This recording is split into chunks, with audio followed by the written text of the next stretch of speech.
Hello viewers, স্বপ্নপ্রেরণ অফিসিয়ালের আরও একটি নতুন ভিডিওতে আপনাকে সুস্বাগতম।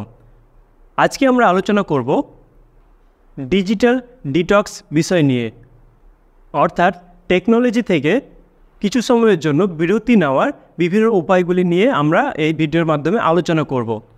টেকনোলজি আমাদের জীবনে ওতপ্রোতভাবে জড়িত আছে। আমরা যেখানেই যাই না কেন টেকনোলজি আমাদের সাথে থাকেই।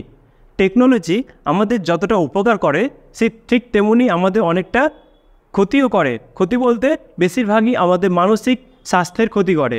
তো এই মানসিক স্বাস্থ্যের উন্নতির জন্য আমরা আজকে কিছু টিপস বা ট্রিক্স নিয়ে আলোচনা করব, যা আপনার মানসিক ক্ষমতা এবং স্বাস্থ্যকে আরও উন্নত করবে। ভিডিওটি শুরু করার আগে আপনি যদি এই চ্যানেলে প্রথম হন তাহলে অবশ্যই এই চ্যানেলটিকে সাবস্ক্রাইব করবেন এবং নোটিফিকেশান আইকনটি অন করে দেবেন, যাতে পরবর্তী ভিডিওগুলি মিস না হয়। তো চলুন শুরু করা যাক।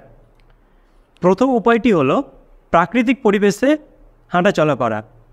ইদানিং বর্তমান সময়ে আমরা যেখানে যাই না কেন সেখানে কিছু না কিছু যানবাহন আমরা ইউজ করি, যেমন সাইকেল, বাইক, টাউন বাজারে তো অনেক কিছুই থাকে, টোটো, চারচাকা গাড়ি, বাস, অনেক কিছুই থাকে।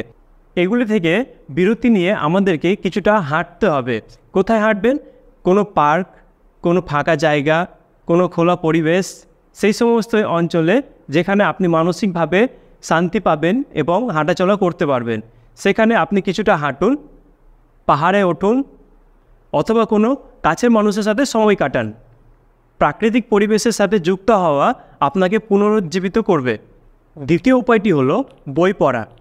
বর্তমানে আমরা অনেকেই মোবাইল ইউজ করে থাকি, কেউ ট্যাবলেট ইউজ করে, অনেক কিছু ইউজ করে থাকে, যার কারণে আমরা মোটামুটিভাবে বই পড়া থেকে অনেকটা বিরতি হয়ে যাই। কিন্তু আপনি যদি আপনার মস্তিষ্ককে আরও তুখার করতে চান এবং আপনার মনকে প্রশান্ত, আপনার চিন্তাভাবনাকে গভীর এবং মস্তিষ্ককে নতুন কিছু শেখার জন্য তৈরি করতে চান, তাহলে আপনাকে অবশ্যই বই পড়া শুরু করতে হবে। একটি ভালো গল্পের বই, আত্ম উন্নয়নের বই বা যেটা আপনার পছন্দ সেই রকম কিছু একটা বই আপনি পড়তে পারেন। বই পড়া আপনার মস্তিষ্ককে বিশ্রাম দেয় এবং প্রযুক্তির চাপ কমায়। তৃতীয় পয়েন্টটি হচ্ছে আপনার হবি। আপনার যে কাজে মন বসে, অর্থাৎ আপনার যে কাজটা খুব ভালো লাগে করতে, সেই কাজের প্রতি মনোযোগ দিন। যেমন কারো হয়তো ছবি আঁকতে, বই পড়তে, নৃত্য করতে, রান্না করতে বা অন্যান্য কাজ করতে, যাদের যেটা ভালো লাগে আর কি, সে যদি সেই কাজটা করে তাহলে অবশ্যই প্রযুক্তি থেকে কিছুটা বিরতি থাকবে এবং বিভিন্ন কাজে মনোনিবেশ করতে পারবেন এবং নিজের দক্ষতা বাড়াতে পারবেন। এটি আপনার সৃজনশীলতাকে আরও উজ্জীবিত করবে এবং আরও সুখী হতে সাহায্য করবে। চতুর্থ পয়েন্টটি হচ্ছে মেডিটেশন বা যোগব্যায়াম। মেডিটেশন বা যোগব্যায়াম আপনার মানসিক চাপ কমাতে এবং আপনার মনকে শান্ত করতে সহায়ক। প্রতিদিন কিছু সময় ধরে মেডিটেশন বা যোগব্যায়াম করার মাধ্যমে আপনি আপনার চিন্তাধারা এবং আবেগকে নিয়ন্ত্রণ করতে পারেন। এটি আপনার শারীরিক উন্নতির সাথে সাথে মানসিক উন্নতিও করে থাকে। সামাজিক মিথস্ক্রিয়া। সামাজিক মিথস্ক্রিয়া বলতে আমরা বর্তমান সময়ে প্রত্যেকেই কোনো না কোনো মোবাইল বা কোনো ডিজিটাল জিনিস আমরা ইউজ করে থাকি।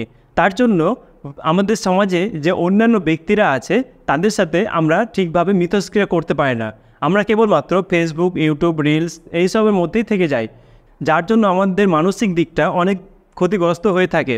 তার জন্য আপনাকে পরিবারের বিভিন্ন সদস্যদের সাথে সময় কাটানো, বন্ধুদের সাথে মিটিং করা বা ঘুরতে যাওয়া, বিভিন্ন আচার অনুষ্ঠান, বিভিন্ন ধরনের সামাজিক কাজকর্ম, এগুলোর সাথে আপনাকে যুক্ত হতে হবে।